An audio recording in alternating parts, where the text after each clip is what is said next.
चौधरी अब्दुल कयूम उर्फ कुमा कसाई, किस केस के सिलसिले में आप मिले उससे? मैंने इन्हें कहा कि जी इस तरह मैं तो कुमे कसाई को पकड़ने आया हूँ। तेनू पता है कुमा कसाई कौन है? मैं कहा सर मुझे तो नहीं पता कुमा कसाई कौन है। वो हंसे बड़े, उन्होंने कहा यार आप किधर, आप किस चक्कर में आ गए हो, और छोड़ो वापस जाओ बच्चे, दफ़ा करो, ये आपसे नहीं होना। टब में से कोई वो निकाले पैसे इतने, ए जनाब तुसी फड़ो। आपको ये नहीं हुआ कि बाद में इल्ज़ाम लगेगा कि 1 लाख रिश्वत ले ली? इतनी देर में वो जो बंदा बैठा था ना, उसने कहा जी बुला लो हूँ। मैंने कहा एंटी करप्शन वालों को बुला लिया। चौधरी अब्दुल कयूम उर्फ कुमा कसाई, आपकी उससे मुलाकात भी है। कैसा इंसान था, क्या कुछ उसने किया और किस केस के सिलसिले में आप मिले उससे? अच्छा बट साहब, चौधरी अब्दुल कयूम उर्फ कुमा कसाई, मैं कभी ना मेरी लाहौर में पोस्टिंग रही, ना मैं लाहौर आया, ना इस तरह का मेरा था कि भी लाहौर आऊँ और आके मैं पकड़ूँ तफ्तीश के सिलसिले में। ये 1989 की बात है। मेरी पोस्टिंग SHO सहजा थी। सहजा जो है ये खानपुर तहसील है और रहीम यार खान डिस्ट्रिक्ट है। अच्छा, ये एक छोटा सा थाना है, कोई इतना बड़ा थाना नहीं है, काम वहाँ इतना नहीं होता है, लेकिन रेलवे ट्रैक जो है इस थाने के साथ साथ साथ चलता है। अच्छा, उन दिनों वारदात इस तरह शुरू हुई कि रेलवे ट्रैक के साथ जो कॉपर वायर लगी हुई थी, टेलीफोन की तारें होती थीं, वो चोरी होना शुरू हो गई। अब हुसैन करार ख्वाजा हमारे SSP होते थे, लाहौर के रहने वाले हैं और बड़े अच्छे अफसर जी। अब डेली मुझे कॉल आनी, पहले DSP की कॉलें आना शुरू हो गई कि जी ये तार चोरी हो रही है, और रेलवे वाले हमें वो तार ही भेजा करते थे, उन दिनों टेलीग्राम भेजा करते थे जी कि फलां जगह से चोरी हुई। और ये PTCL वायर जो होती है, ये PTCL वायर जो आप रेलवे ट्रैक के साथ साथ खंबे होते थे पहले, उनके साथ ये टेलीफोन की तार चला करती थी। और ये शुरू कहाँ से हुई जी? ये शुरू हुई रेती से। अच्छा, यानी सिंध के इलाके से ये चोरी होती होती होती रेती, फिर कोट सब्जल, फिर आप देखें सादकाबाद, फिर रहीम यार खान और सहजा, और फिर ये आगे जा रही थी। चोरी करते कैसे थे तार? अब चोरी, जो आपने सवाल बड़ा अच्छा किया, चोरी इस तरह करते थे कि तार एक तरफ से काटते थे, फिर दूसरी तरफ से काटते थे, वो खुद ब खुद रोल हो जाती है तार। कॉपर वायर जितनी है उसमें इतनी ताकत होती है कि वो रोल हो जाती है। अब उन्होंने काटना और वो गायब हो जानी। अब रातों रात तार चोरी हो रही हैं और बेतहाशा टेलीग्राम्स। एक दिन तो मुझे DPO साहब की, उस वक्त हम SSP कहा करते थे, DPO बाद में हुए, तो बड़े नाराज़ हुए। हुसैन करार ख्वाजा कभी नाराज़ नहीं हुए। उन्होंने कहा यार ये क्या हो गया है तुम्हारे थाने में, ये तो लुट मची हुई है, तुम्हारे एरिया से सारी तारें चोरी हो रही हैं, और पीछे से भी वही हाल था, तो तुम खुद को बड़ा फने खान समझते हो, तो आप ढूंढो ना ये कहाँ से हुई हैं। पहले तो हमने लाइट लिया कि जी रेलवे की तारें हैं, चोरी हो रही हैं, क्या फ़र्क पड़ता है, कुछ होगा। तो फिर जब आपको पता है कि SSP की कॉल आए और SSP तो आपकी गर्दन तोड़ सकता है, तो फिर हम सीरियस हो गए कि नहीं यार अब ढूंढना चाहिए, इज़्ज़त का सवाल है। फिर वो मैंने मुखबिर ढूंढे जो अपने पुलिस में थे, कुछ इधर उधर से, कि जी ढूंढें यार ये तार कहाँ से चोरी हो रही है। कोई समझ नहीं आ रही थी। 15 दिन गुजर गए, फिर कॉल आई, तार उसी तरह चोरी हो रही है, आगे तक जा रही है। यानी आप ये देखें कि डिफरेंट स्टेशंस में, रहीम यार खान डिस्ट्रिक्ट में पूरी में तारें चोरी हो रही हैं रेलवे ट्रैक के साथ साथ। और ज़ाहिर है DPO ने तो मुझे कहना है ना कि जी आपके मैंने ज़िम्मे लगाया हुआ, ये तार चोरी क्यों नहीं मिल रही। खैर वो ढूंढते ढूंढते ढूंढते एक दिन वो मेरे एक हनीफ होता था, कांजू कांस्टेबल था, बड़ा समझदार जी, और वो मेरे पास आता है, कहता खान साहब मैंने बंदा ढूंढ लिया तार चोरी करने वाला। मैंने कहा यार कौन है? कहता सर वो एक है यहाँ का, कुराई कौम है, कुराई बलोच कहलाते हैं, टेडी कुराई उसका नाम था, छोटे से कद का, और वो रिकॉर्डी शख्स था, चोरी चकारी करता था, पता नहीं जिंदा है या मर गया, कोई पता नहीं है, क्योंकि बड़ी पुरानी बात है, 1989 की बात है। तो टेडी जो है वो हमें कुछ बता सकता है। टेडी को मैंने बुलवाया जी, टेडी आया, टेडी मुकर गया। उसने कहा जी मुझे तो बिल्कुल पता ही नहीं है। और मैंने कहा यार कुछ ढूंढ के दे, अगर नहीं पता तुझे ढूंढ के दे, जैसा होता है। उसे भेज दिया, ना ही चोरी थमी और ना ही टेडी ने हमें कुछ बताया। अब उसके बाद होता कुछ यूं है कि मेरे एक ASI थे जी चांडिया, वो आए कि सर मैंने अब ढूंढ लिया है। मैंने कहा यार पहले हनीफ कहता था मैंने ढूंढ लिया है, अब आप कहते हो ढूंढ ली। तो कहता नहीं सर, पूरा मैं प्रोग्राम बना के आया हूँ, आज रात हमने नाका लगाना है और हमने बंदे पकड़ लेने हैं। चोर था कौन? ये मैं बाद में बताता हूँ ना चोर कौन था। अब हमने जनाब रात को नाका लगा दिया रेलवे के, जहां मुतवक्के तौर पे तार चोरी होनी थी।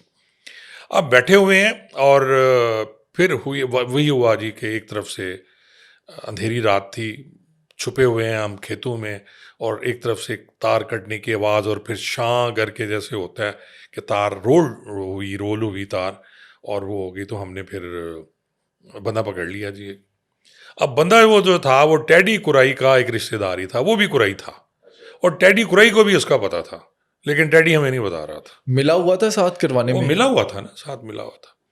और जब उसे पकड़ा और पूछा तो उसने कहा जी कि ये तार हमने आज लेके जानी थी, थोड़े से फासले पे एक ट्रक खड़ा हुआ है और उस ट्रक में हमने लोड करनी थी। हम चले गए जी वहाँ, तो जब देखा तो ट्रक खड़ा हुआ है और उसके साथ दो ऊंट भी खड़े हुए हैं। अब होता कुछ यूं था कि ये लोग बरोही थे कोयटा के, वो तार चोरी करते थे, और उसके साथ ये देखें कि वो तार चोरी जो आती थी उसे लोड किया जाता था ट्रक में, और उस तार के ऊपर फिर वो कुछ डाल के तरपाल वगैरह उसके ऊपर ऊंट बिठा देते थे। अच्छा, उस टाइम पे ये जो चोरी कर रहे थे, तार कितनी होती थी और कितने मालियत की थी? कॉपर वायर बड़ी महंगी होती है, और ज़ाहिर है उन दिनों भी लाखों रुपए में थी ये जी। जो मैंने उनके बिल देखे वो लाखों रुपए के थे, यानी वो एक बिल जो था मेरे ख्याल 1.25 लाख का था या कुछ इस तरह था, जो कि उनके पॉकेट से मिला। वो जो ब्रोही हमने दो पकड़े, बलोच थे वो भी कोयटा के। अब वो ब्रोही भी पकड़े गए, हमने ट्रक भी पकड़ लिया, और तार भी बरामद कर ली। अब जब उनसे इंटेरोगेशन की तो उन्होंने बताया कि जनाब ये जो तार है हम चौधरी अब्दुल कयूम उर्फ कुमा कसाई जो है उसकी फैक्ट्री में देते हैं। बादामी बाग कुछ इस टाइप का एरिया था जहाँ ये भट्टियाँ हैं सारी होती थी। अब मुझे आइडिया नहीं कि वहाँ है या नहीं, उन दिनों तो हुआ करती थी। हमने फौरी तौर पे अपने एसएसपी से बात की कि सर इस तरह बंदे पकड़ लिए। पहले तो उन्होंने शाबाश दी कि जी बड़ा अच्छा काम हो गया। अब उन्होंने कहा जी कि ये सारी तार आपने रिकवर करनी है और आपने कुमा कसाई को पकड़ के लाना है।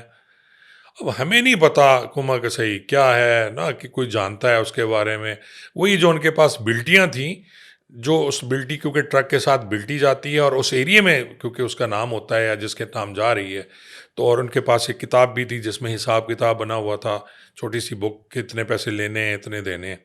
कोई आइडिया है कि अब तक कितनी बेच दी थी तार, कितने पैसों की? नहीं, उन्होंने तो कहा जी हमने यही पहली दफ़ा की है, जबकि वो बेतहाशा चोरी हुई थी वो बात की है। इंटेरोगेशन में तो ये साबित हो गया, वो कह रहे थे कि जी ग्रुप और भी हैं हमारे, हमने यही किया और एक दो ट्रक हम और लेके गए हैं, बाकी और ग्रुप हैं वो भी कोयटा के हैं और वही बेचते हैं। वो फिर हमने बाद में उनको पकड़ा। अब वहाँ से टीम तैयार हो गई जी। टीम में मैं क्योंकि एसएचओ था, मेरे साथ फजल बुखारी एक सब इंस्पेक्टर थे, वो पिछले दिनों फौत हो गए हैं, डीएसपी थे।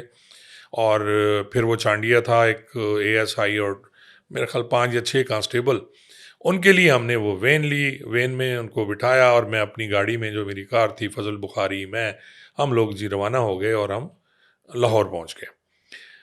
ज़ाहिर है इतने पैसे तो हमारे पास होते नहीं थे, ना ही सरकारी तौर पे कोई खर्चा देता है, वो अपनी जेब से ही हम कर रहे होते हैं। जो तफ्तीश होती है, तफ्तीश में पैसे तो आपको मिलते नहीं हैं। पैसे आते कहाँ से? मुलजिमान से? पैसे अल्लाह देता है जी, पैसे तो मुलजिमान नहीं? नहीं, मुल्ज़मान भी देते हैं। उनकी जामा तिलाशी से भी कुछ मिला था, तो वही खर्च हो रहे थे ना।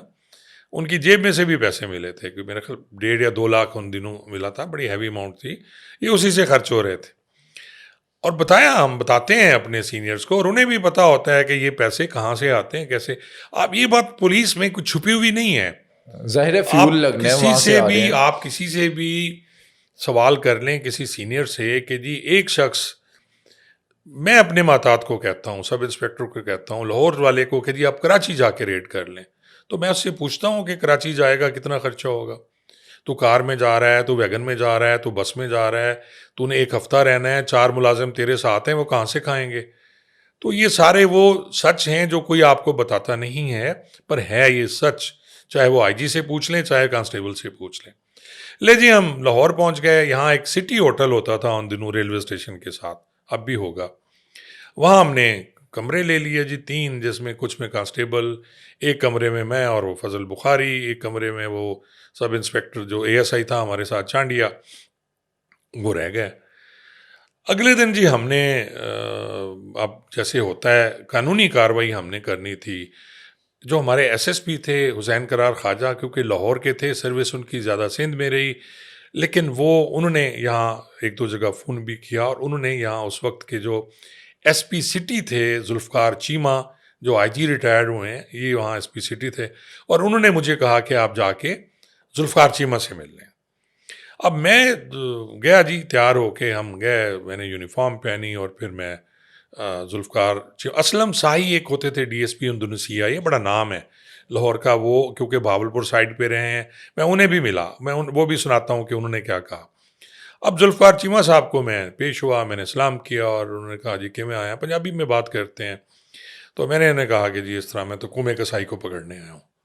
अच्छा, एक लम्हे के लिए उन्होंने मेरी शक्ल की तरफ देखा और मैं बड़ा परेशान हो गया। मैंने भी इधर उधर देखना शुरू कर दिया कि ये क्या, मैंने कौन सी ऐसी बात कह दी कुमा कसाई का नाम लेके, कुमा कसाई को कसाई होगा, मेरे जहन में तो ये होगा जी आम सा नाम है, कोई बंदा एवं ही होगा। उन्हें कहा जी, तो उन्होंने पंजाबी में मुझे कहा तेनू पता है कुमा कसाई कौन है? मैं कहा सर मुझे तो नहीं पता कुमा कसाई कौन है। ਕਹਿੰਦੇ ਉਹਦੀ ਤੇ ਦੁਸ਼ਮਣੀਆਂ ਨੇ, ਉਹ ਤੇ ਜਦੋਂ ਮੂਵ ਕਰਦਾ ਹੈ, ਇੱਕ ਗੱਡੀ ਉਹਦੇ ਅੱਗੇ ਹੁੰਦੀ ਹੈ ਕਲਾਸ਼ਨਕੋਫਾਂ ਵਾਲੀ, ਇੱਕ ਪਿੱਛੇ ਹੁੰਦੀ ਹੈ, ਦਰਮਿਆਨ ਵਿੱਚ ਕੁਮਾ ਕਸਾਈ चौधरी अब्दुल कयूम और कुमा कसाई साहब होते हैं। अब मैं तो कैसे पकड़ेगा तू उन्हें? मैंने कहा सर मुझे क्या पता, मैं तो मुझे एसएसपी ने कहा है, हुसैन करार ख्वाजा साहब ने, कि जी आप जाएं और उनसे मिलें, वो आपको पकड़ के दे देंगे। खैर उन्होंने कहा जी मैं देखता हूँ क्या करते हैं जी। और उन्होंने मुझे भेज दिया असलम शाही साहब के पास। असलम शाही जो हैं वो डीएसपी सीआईए थे और वो भावलपुर शायद उनकी पोस्टिंग रही है। मैं उन्हें जाके मिला, वो हंसे बड़े, उन्होंने कहा यार आप किधर, आप किस चक्कर में आ गए हो, और छोड़ो वापस जाओ बच्चे, दफ़ा करो, ये आपसे नहीं होना। बड़ा मायूस हो के मैं होटल आ गया।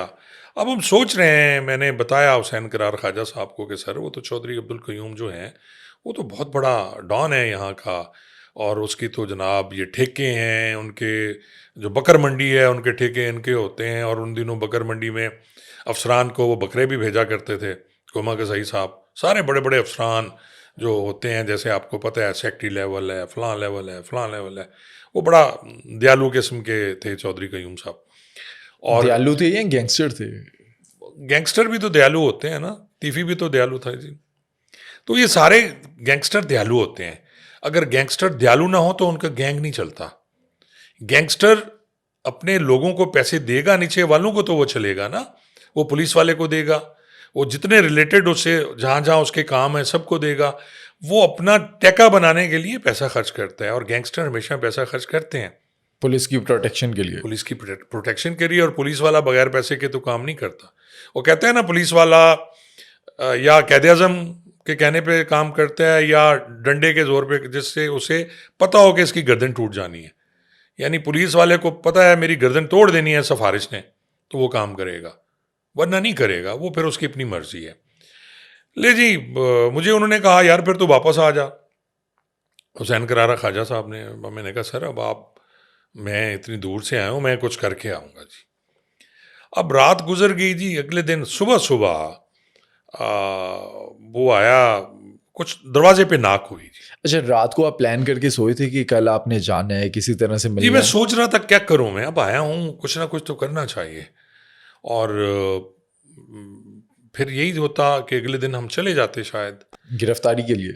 नहीं, गिरफ्तारी वापस जी, अपने मुल्क को चले जाते। गिरफ्तारी किसने करनी थी, वो मैंने मरना था यार। देखें, जब लाहौर पुलिस मुझे कह रही है कि जी आप कुछ नहीं कर सकते इसका, तो मैंने क्या करना था? लाहौर पुलिस कुछ नहीं कर सकती तो मैं, रहीम खान पुलिस ने क्या करना था?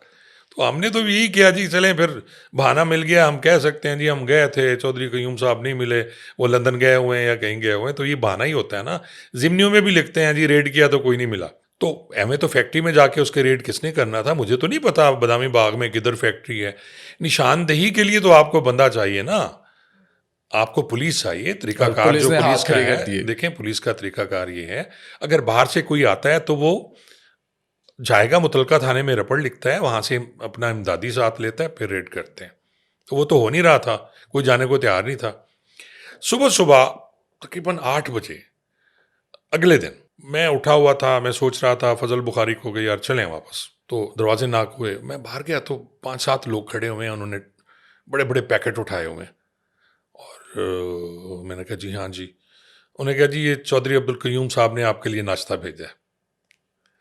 तो वो लाहौरी नाश्ते जिसमें पता नहीं क्या क्या चीज़ें थी, वो जैसे होती हैं पूड़ी हलवा, पूड़ी नान हलवा, चने, खदा, पता नहीं क्या, बोंग पाए, भजे के और पाए। वो सारी चीज़ें उसमें शामिल थी जी। और वो लेके खड़े हुए हैं और उन्होंने कहा जी ये लाजमी लेना है आपने। उन्होंने चौधरी साहब ने कहा जी देखे आना है तुसी। अब मैं सोचूं कि ये मैं लूं या ना लूं, और मैंने कहा लो यार, फिर ज़ाहिर है खर्चा बचेगा जो बाकी है।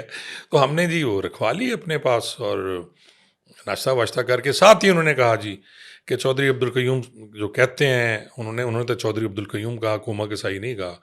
तो वो कहते हैं जी कि आप दोपहर का खाना मेरे साथ खाएं। आपके माइंड में नहीं आया कि इन तक ये बात पहुंची कैसे कि उनको पकड़ने के लिए, तफ्तीश करने के लिए टीम आई है? तो वो नाश्ता खाने के बाद मेरे फिर माइंड में आई ना कि जी पुलिस जो वहाँ की है उन्होंने बताया। अब उन्हें ये बताया गया कि जी रहीम यार खां के कुछ पागल आए हुए हैं आपको पकड़ने के, तो वो अपनी गेम भी तो बनाते हैं ना लोकल पुलिस जो है। हो सकता है असलम शाही साहब ने बताया हो सकता है जुल्फ़कार चीमा साहब तो नहीं बता सकते, लेकिन वहाँ उनके रीडर खड़े हुए थे, हो सकता है उसने बताया हो। लीकेज यूं ही होती है ना, खबर मुखबर पहुंची होते होगी हैं। कि जी वहाँ से कोई टीम आई हुई है आपको पकड़ने। अब हम अपनी जगह डरे हुए, चौधरी कयूम साहब अपनी जगह डरे हुए, हम ये डरे हुए कि जी क्या करें, और वो सोच रहे होंगे कि पुलिस आई हुई है वहाँ से पकड़ने के लिए। ज़ाहिर है पुलिस का एक खौफ और दहशत तो है ना।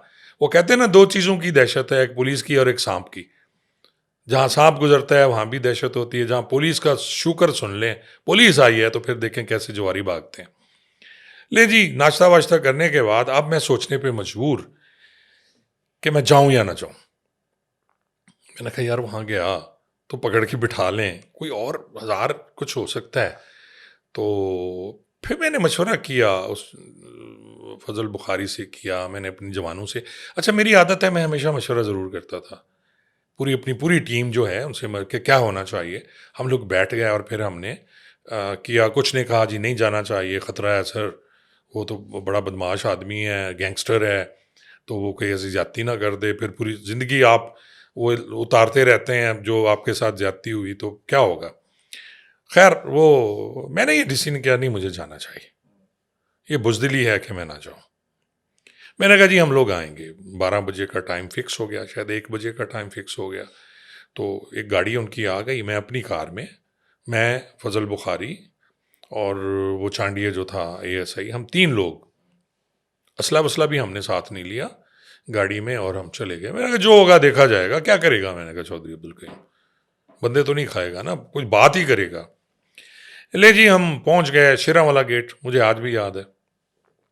शेरावाला गेट से आप ऊपर जाते हैं, एक यूं चढ़ाई है, बिल्कुल घाटी है। घाट ऊपर जाके राइट हैंड पे उसका घर था, बिल्कुल कॉर्नर में गली जो राइट जाती है।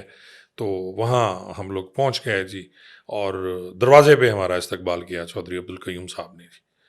चौधरी अब्दुल कयूम उर्फ कुमा कसाई का हुलिया मुझे आज भी याद है। दरमियाने कद का आदमी, जिसने लंबा कुर्ता पहना हुआ, बोजकी का धोती उसने बांधी हुई नीचे, वो जैसे लटकी होती है, प्रॉपर स्टाइल जैसे होता है पहलवान पहलवानों, टाइप। पहलवान टाइप या बदमाश टाइप, जो जो हम फिल्मों में देखते रहे जी।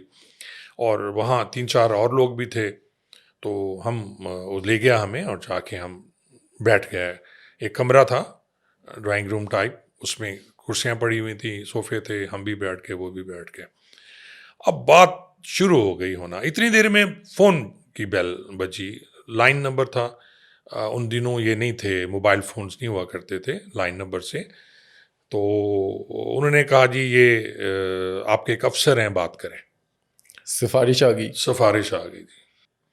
तो मैंने बात की, उस वक्त SSP मियाँ वाली एहसन महबूब सैयद, एहसन महबूब शाह, जो IG बलूचिस्तान रहे हैं, उनकी कॉल। तो उन्होंने मुझे कहा कि जी यार ये ASP मेरे रहे थे एहसन महबूब साहब, मैं ASI था, ये 85 की बात है, 1985 की। ये भावलपुर में ASP सदर हुआ करते थे। तो उन्होंने मुझे कहा कि यार ये तो बड़ा अच्छा आदमी है, किधर किथे आ गए हैं तू, ये ते छड़ परे दफ़ा करें नु, ते इस तरह जैसे होता है, सिफारिश करते हैं लोग। अब मैंने कहा ठीक है सर, मैं करता हूँ सर, मैं देखता हूँ। मैंने फिर वहीं से बैठ के अपने लाइन से अपने DPO से भी बात की एसएसपी हुसैन करार ख्वाजा से, और मैंने कहा कि सर मैं यहाँ आ गया हूँ, तो हम बातचीत कर रहे हैं और मेरी कोशिश होगी कि मैं रिकवरी लेके आऊँ। अब वहाँ मुझे बाद में पता चला एक डीएसपी साहब लीगल भी बैठे हुए थे, जिन्हें वो उनके दोस्त थे। चौधरी कयूम का वो जो कोमा कसाई था, उसका वो बड़ा वसी था, उसके ताल्लुकात बहुत ज़्यादा ताल्लुकात थे। जैसे मैं बता रहा हूँ आपको कि वो हर हफ्ते वो बकरे भेजा करता था और सारी चीज़ें इस तरह ओब्लाइज किया करता था, छोटे लेवल पे भी करता होगा। अब मुझे उसने ये कहा कि जी खान साहब, मैं कसम उठाता हूँ, मुझे नहीं पता कि ये माल लिया गया है। ये अगर लिया गया है, क्योंकि हमने वो सारी रसीदें दिखाई कि भाई ये आपके नाम बिल्टी, ये रसीदें, ये माल आया 3 मुख्तलिफ तारीखों में, 3 ट्रक आए, ये माल आया है। ऊँट जो है वो बाद में यहीं लाहौर में बिक गया, ज़िबा हो गया, लेकिन वो माल कॉपर वायर तो आई है, और ये उसके बिल हैं। तो उसने कहा जी ये मेरे किसी, वो गालियाँ दी उसने अपने मुंशी, वो जैसे होते हैं कि मेरी भट्ठी पे जो लोग बैठे हुए हैं उन्होंने ले लिया होगा, मुझे नहीं पता। अब हमें उसकी बात को हम डिनाई नहीं कर सकते। मैं कैसे कहूँ उसके डेरे पे बैठ के कि जी नहीं आपने तो लिया होगा, आपने लिया होगा। मेरे पास तो कोई सबूत नहीं था, हालांकि मालिक वही था। ये भी हो सकता है कि उसे पता हो, अब वो मर गया है तो वो बात करनी मुनासिब नहीं है। और थोड़ी देर के बाद चौधरी अब्दुल कयूम उठ के चला गया अंदर जी। हम लोग बैठे हुए हैं, एक बंदा आता है, मुझे कहता है सर आप अंदर आएँ, चौथ साहब तुहाडे नाल गल करना चाहते हैं। वो मुझे, मैंने इधर उधर देखा, मैंने कहा जी जो जैसे होता है कि ये यहीं आ जाए कि अंदर पता नहीं क्या बात होगी। खैर मैं चला गया अंदर जी। वो उनका एक और कमरा था साइड पे, और वहाँ वो खड़े हुए थे, और उन्होंने मुझे, वो देखें मर गया, मैं इसमें कोई 1% झूठ नहीं है, इसमें झूठ होना भी नहीं चाहिए। मुझे उन्होंने कहा कि खान साहब, मुझे आज भी याद है, खान साहब मैं कसम चुकना, मैनू इस चीज़ का नहीं पता कि इन्होंने माल लिया, लेकिन तुसी आए हो, तुसी इनू ख़त्म करो। मैनू नहीं पता, मेरी इज्जत का सवाल है, मैं बदमाश जरूर हाँ, मैं बाकी काम करता होगा, मैं चोर नहीं हूं। चोरी का माल मैं नहीं लैंदा जी। और ए थोड़ी बस उसने ना अपनी टब में से कोई वो निकाले पैसे इतने, ए जनाब तुसी फड़ो और ये तुसी बरामदगी पाओ, जो मर्जी करो, मैनू नहीं पता, मेरी माफ़ी दो मैनू जी, बेशक अपने पास रख लें। जो मर्जी करें आप मकसद तो वही है ना कि आप रखें, आप रिकवरी डालें, आप क्या करें जी। अब मेरे ज़हन में ये था यार मैं अपने एसएसपी से पूछूं, अब इतना टाइम ही नहीं था मैं अपने एसएसपी से बात करूं कि जी ये पैसे दे रहे हैं नहीं। वो फिर वो ये समझते हैं हमारे सीनियर्स को नालायक हैं, ये मैनेज नहीं कर सकते, और जो जूनियर मैनेज नहीं कर सकता वो प्रॉपर वो अफसर नहीं है। आपको हालात वाक़यात के साथ साथ मैनेज करना पड़ता है। वो अच्छा भी हो सकता है आपका फैसला, वो गलत भी हो सकता है। आप उस फैसले की आपको कीमत भी चुकानी पड़ती है बाज़ औक़ात। और मैंने कहा जी यार देखा जाएगा क्या होगा जी। आपको ये नहीं हुआ कि बाद में इल्ज़ाम लगेगा कि 1 लाख रिश्वत ले ली? यार उस वक्त तो हम रिकवरी ले रहे थे, रिकवरी लेना कौन सा गुनाह है, मैं रिश्वत तो नहीं ले रहा था। मेरे ज़हन में भी ये था कि हम रिकवरी डाल के इन बंदों पे जो हमने पकड़े हुए हैं इनको चालान करेंगे जी।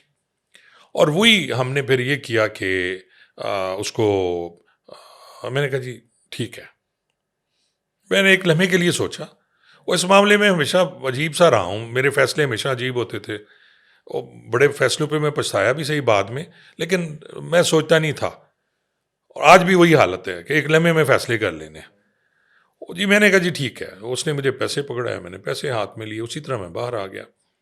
अब जब बाहर आया तो वो सब इंस्पेक्टर जो फजल बुखारी थे वो मेरी तरफ देखे, मेरा बैचमेट भी था फजल बुखारी, लेकिन वो एसएचओ नहीं था, मैं एसएचओ था। चांडिया मुझे देखे, मैंने पैसे चांडिया को पकड़ा दिए, मैंने कहा ये यार रिकवरी है, रख दो। इतनी देर में वो जो बंदा बैठा था ना, उसने कहा जी बुला लो हूँ। अब एक लम्हे के लिए मैं फक हो गया, मैंने कहा एंटी करप्शन वालों को बुला लिया। वो जुमला ही ऐसा था ना, वो बुला लो जी हूँ सारे नू। ओ मैंने कहा मारे गया, ये गलत फैसला हो गया। लेकिन उसने ये कहा था कि हमने जो इधर इधर सिफारशी भेजे हुए थे, इनको काबू करने के लिए उन्हें बुला लेंगे जी, सेटलमेंट हो गई है। और वो इस पे आपके वो पिछले दिनों जो हमारी एक मैं तो नहीं समझता, मेरे भाई हैं सारे साफ़ी, शहराज साहब हैं, अरशद अंसारी तो नहीं, बाकी जो हैं। एक शहराज साहब ने एक प्रोग्राम भी किया था, उन्होंने कहा जी यह कह रहा कौन सा पुलिस वाला था जिसने 1 लाख पकड़ लिए और ख़ुद ही कहता था मैंने पकड़ लिए। तो इस टाइप की चीज़ें आपको करनी पड़ती हैं लाइफ में। आपके डिसीजंस होते हैं, वो गलत भी हो सकते हैं, सही भी हो सकते हैं। क्योंकि आप ये देखें कि इस वक्त भी तो हो रहा है ना, रिकवरी के नाम पे आप हमेशा आप CIA यहाँ की लाहौर की सारी रिकवरी लेती है। आपके जितने भी पुलिस वाले हैं लाहौर में और बाकी पूरे पाकिस्तान में रिकवरी के पैसे ले रहे होते हैं। डकैती हुई, चोरी हुई, माल बिक गया, सोना था बिक गया, तो आप रिकवरी कहाँ से करेंगे? आप पैसे, वो तो गल गया सोना, तो आप तो पैसे ही लेंगे ना। तो आप क्या करेंगे? आप तार गल गई, अब मैं तार कहाँ से लेता? या तो मैंने कहता जी मुझे इतनी कॉपर वायर दें, मैं सर पे उठा के फिर कॉपर वायर जाता ट्रक में लोड करके वहाँ जाके मैं रिकवरी डालता। तो ये भी होता है कि जी आपने कहा जी कि मैंने बेच दी थी, ये उसके पैसे हैं। अक्सर लोग करते हैं इस तरह तफ्तीश में, हालांकि ये गलत है। जो स्टोलन प्रॉपर्टी है वो टोटल वही रिकवर आपकी होनी चाहिए।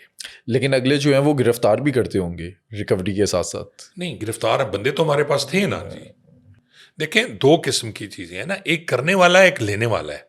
लेने वाला 411 का मुजरिम है, उसने माल मसरूका लिया, वो 411 है। चोरी जो है वो 379 है या 380 है, अगर घर के अंदर है 380 है, पब्लिक प्लेस है 379 है। अब पर्चा तो इनका 379 का हुआ, और बाद में ये जो आपका है कॉपर वायर, तो ये क्योंकि ओपन प्लेस से होती है तो 379, वो 411 की हद तक मुजरिम थे। लेकिन देखा यह जाता है कि क्या लेने वाले की नीयत क्या है, उसे पता है कि ये माल चोरी का है या नहीं है। अगर उसे पता है कि ये माल चोरी का है तब 411 उस पर होती है। अगर उसे नहीं पता, वो ले लेता है, उसे नहीं पता कि जी क्या है और की पूरी कीमत देता है। ये भी है उसमें कि वो कहते हैं ना जी कि अगर 2 लाख की चीज़ है आप 50,000 में ले रहे हो, तो इसका मतलब आप चोरी का माल ले रहे हो, वो 411 है। और अगर डकैती का लेते हो 412 है। तो इस तरह वो हो गया जी। अब चौधरी अब्दुल कयूम, वो पैसे हम ले गए, मैंने अपने DPO SSP को बता दिया कि जी ये पैसे मिले हैं और सर हमने रिकवरी डालनी है। उनका क्या रिस्पॉन्स था? उन्होंने ठीक है, उन्होंने, वो बहुत ग्रेट अफसर हैं थे और वो समझते थे। देखें, जो पुलिस के काम को समझता है अफसर, वो कभी भी इस टाइप की हरकत नहीं कहेगा कि जी आपने गलत किया है। हमारे जो टोटल मुकदमात थे वो हमने उस पर थोड़ी थोड़ी रिकवरी डाल के वो सारे चलान किए। वो कम से कम मेरे ख्याल 40 मुकदमा था, कोई एक मुकदमा नहीं था वो।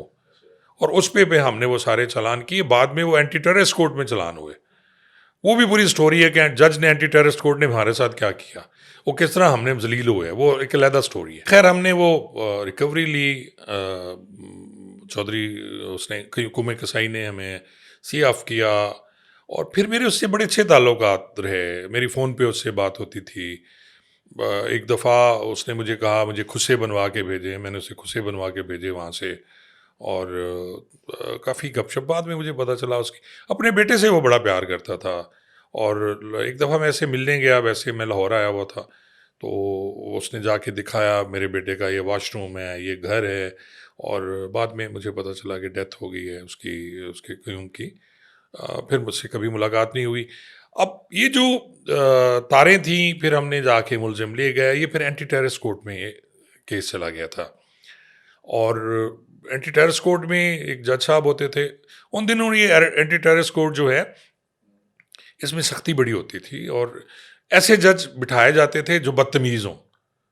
उनका काम ही आपको डराना होता था, चाहे वो पुलिस वाला है, चाहे मुलजिम है, चाहे कोई है।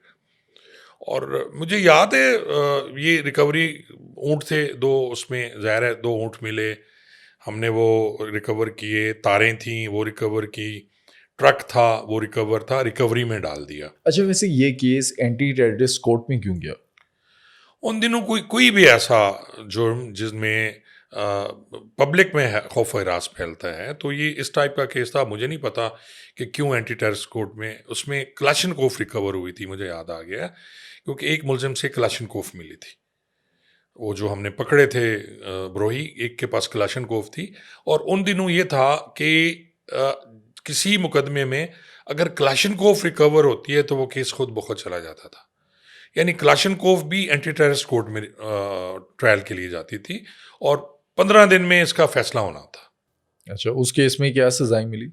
अब उस केस का भी सुन लें। मैं ये सारा कुछ होने के बाद मुझे अपर क्लास कोर्स पे जाना पड़ गया। मेरी ट्रांसफ़र हो गई सैजा से, और मैं सहाला चला गया कोर्स के लिए। ये 1991 की बात है। तो होता कुछ यूँ है कि जी समन आपको किया जाता है कि आप आएँ और केस में एविडेंस दें। अब क्योंकि एंटी टेररिस्ट कोर्ट का समन था, वहाँ से मुझे छोड़ दिया गया और उन्होंने कहा जी जाएँ आप जाके एविडेंस दें। अब मैं तो सारा माल मुकदमा हवाले करके चला गया था, जो अगले आने वाले एसएचओ या मुहर्रिर के पास होता है वैसे ये सारा। 2 ऊँट हैं तो 2 ऊँट कहीं खड़े किए जाएंगे, आर्जी तौर पे सुपुर्दारी दी जाती है। ट्रक वहाँ मौजूद होना चाहिए, तारें जो रिकवर हुई वो वहाँ मौजूद होनी चाहिए। मोस्टली ऐसी चीज़ें जो हैं वो अदालत नहीं मंगवाती। यानी जितना माल मसरूका होता है, जब ट्रायल हो रहा होता है किसी भी मुकदमे का, चाहे वो डकैती है, चाहे चोरी है या कत्ल है, उसका जो माल मुकदमा है, मसलन कत्ल में आला कत्ल है, कपड़े हैं, कुछ और एविडेंस है, वो जिस दिन ट्रायल होता है वो सारी चीज़ अदालत में लाई जाती है। मुलजिम है, पिस्टल रिकवर हुआ है, वो भी अदालत में रखा जाएगा। इसी तरह उस चोरी में जज साहब ने ये कहा कि जी आप माल मुकदमा लेके हैं। अब मैं सहाला से गया, मुल्तान मेरा घर था, मैं मुल्तान ठहरा। अगले दिन सुबह सुबह मैं अदालत में पहुंच गया कि जी मेरी एविडेंस है, मैंने एविडेंस देनी है। अब वो कोर्ट में एविडेंस शुरू हो गई, और मुसीबत ये थी कि जो तफ्तीशी है उसे डेली हाजिर होना है, चाहे वो 15 दिन आपका चलता रहे, जब तक पिछले गवाह सारे नहीं हो जाएंगे। एंड में तफ्तीशी का बयान होता है, पहले सबके बयान हो रहे होते हैं, यानी गवाह हैं, बाकी लोग हैं, अब मुलजिम भी पेश हुए खड़े हैं, हम भी हैं, और गवाहियाँ चल रही हैं, बयान हो रहे हैं। 9 बजे शुरू हुआ है, 3 बजे तक गवाही चल रही है, फिर अगले दिन पे, फिर अगले दिन पे। अब जज साहब ने कहा जी कि माल मुकदमा किधर है। अब माल मुकदमा मैं तो दे के चला गया, मैं तो ऊपर मेरे ने चार्ज छोड़ दिया। अब जो एसएचओ है उसकी रिस्पॉन्सिबिलिटी है या मुहर्रिर की रिस्पॉन्सिबिलिटी है। तो मैंने कहा सर वो माल मुकदमा, उन्होंने मुझ पर चढ़ाई कर दी जज साहब ने जी। उसने कहा जी लाओ माल मुकदमा, नहीं तो मैं तो तुम्हें नहीं छोड़ूंगा। ओ भाई मैं कहाँ से लाऊं माल मुकदमा। मिला आपको?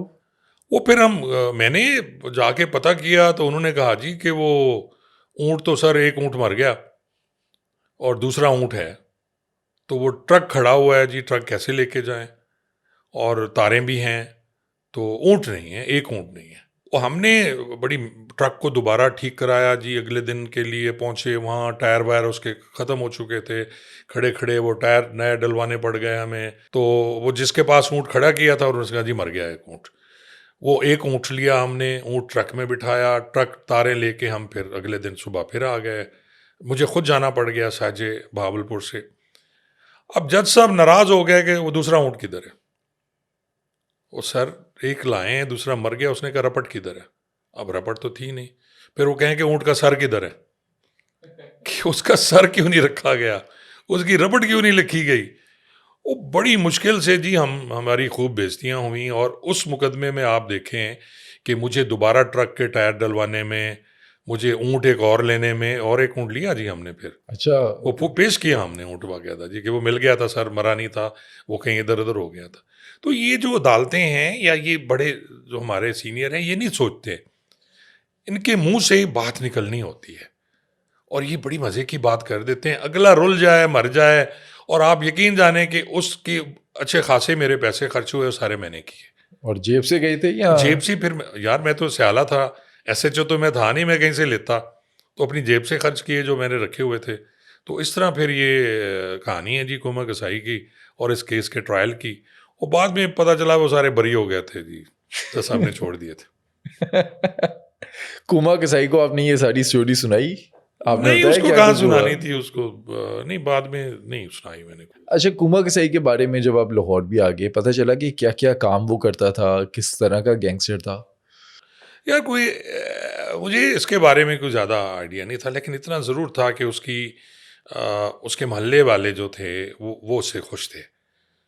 वो मेरे ख्याल माह रमज़ान में खैरात भी किया करता था, घी, और ये मुझे बताया लोगों ने कि लोगों की जो बेवाएँ हैं, यतीम हैं, इनकी मदद करता है।